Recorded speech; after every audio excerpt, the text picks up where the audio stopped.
அண்மை செய்தி.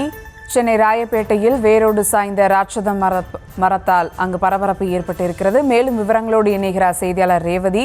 வணக்கம் ரேவதி, அந்த மரம் முழுவதுமாக அகற்றப்பட்டு விட்டதா? விவரங்கள். வணக்கம். சென்னையில் நேற்று இரவு பெய்த மழை காரணமாக ராயப்பேட்டை அவ்வை சண்முகம் சாலை சந்திப்பு அருகே இருக்கக்கூடிய RH சாலை பகுதியில் ராட்சச மரம் ஒன்று முறிந்து சாலையின் குறுக்கே விழுந்து அந்த பகுதி முழுவதும் அடைத்திருப்பதை பார்க்க முடிகிறது. குறிப்பாக அந்த பகுதி 4 வழி சாலை சந்திப்புக்கு அருகில் இருக்கிறது. இந்த பெரிய மரம் நள்ளிரவில் முறிந்து விழுந்ததாக அங்கு இருக்கக்கூடிய பொதுமக்கள் தரப்பில் சொல்லப்படுகிறது. குறிப்பாக மாநகராட்சியினருக்கு நள்ளிரவு 3 மணி அளவில் பொதுமக்கள் தரப்பிலிருந்து தொலைபேசி அழைப்பு வாயிலாக இந்த ராட்சச மரம் முறிந்து விழுந்தது தொடர்பான தகவல் அளிக்கப்பட்டிருக்கிறது. குறிப்பாக இந்த சாலையை பொறுத்தவரை மெட்ரோ பணிகள் நடைபெறுவதன் காரணமாக ஒரு வழி பாதையாக மாற்றப்பட்டிருக்கிறது.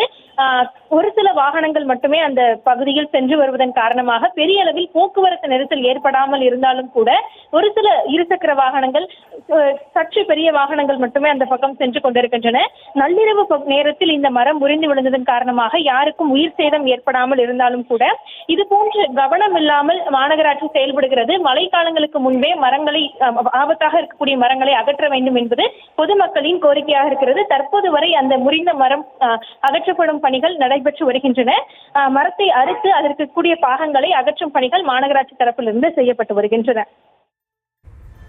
விவரங்களுக்கு நன்றி ரேவதி.